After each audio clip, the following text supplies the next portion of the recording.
Les amis, bienvenue, je suis très content de vous retrouver à nouveau sur Malivox dans l'émission ActiFoot, rien que pour parler football.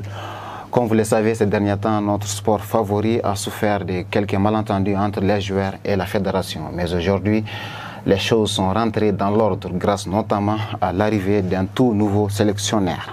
Installez-vous confortablement, on a beaucoup de choses à se partager. C'est parti. Plusieurs sujets sont à évoquer, les amis. On vous propose un petit zoom sur l'actualité de nos aigles évoluant principalement dans les 5 grands championnats européens. C'est tout de suite dans la rubrique des infos croustillantes du jour.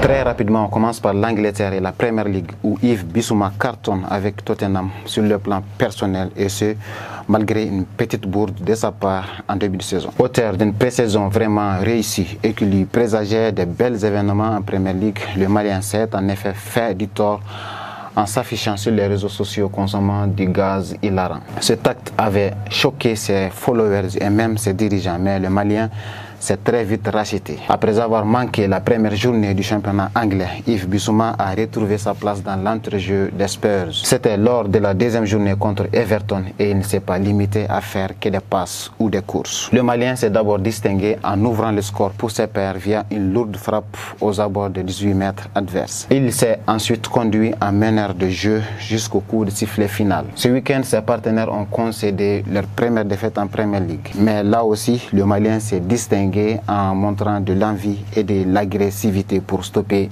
les offensives adverses. Toujours en Premier League, du côté de Crystal Palace, victime d'une grosse blessure qui l'a contraint d'abandonner le terrain pendant 8 mois à peu près l'année dernière. Cheikh Doucouré, le milieu de terrain des Aigles, a enfin refait surface et ses 2 dernières sorties avec les Eagles ont grandement soulagé ses coéquipiers. Les Palaciens ont certes débuté cette nouvelle campagne sur une mauvaise note avec notamment 2 défaites successives contre Brentford et West Ham lors de la première et deuxième journée. Mais ils n'ont plus perdu depuis le retour du Malien au centre du jeu. Cheikh Doucouré a en effet apporté du jus et des efforts physiques impressionnants qui ont immédiatement fait la différence. S'il continue sur cette dynamique, le Malien ne tardera pas à récupérer sa place de titulaire. Néné Dorgelès avec le RB Salzbourg est lui aussi en train de tout péter en ce début de saison. L'attaquant malien a farouchement contribué à la qualification des Salzbourgeois en Ligue des Champions version 2025. Aidé des fois par son compatriote Moussa Yeo dans les actions offensives, l'ailier virevoltant a déjà réussi à planter 4 buts toutes compétitions confondues cette saison. Si on y ajoute ses dribbles, passes et actions dangereuses qu'il crée constamment,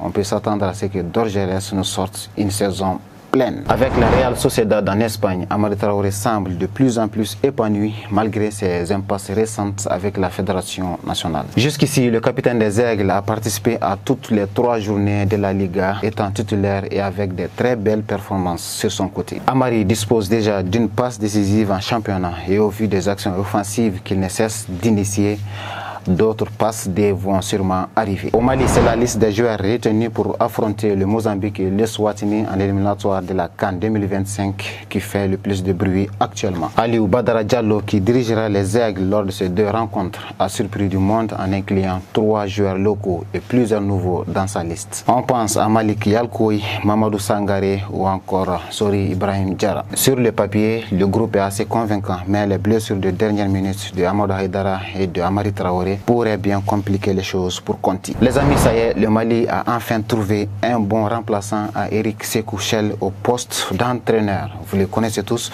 il se nomme Tom Saint-Fié, il est belge et c'est lui notre aigle du jour.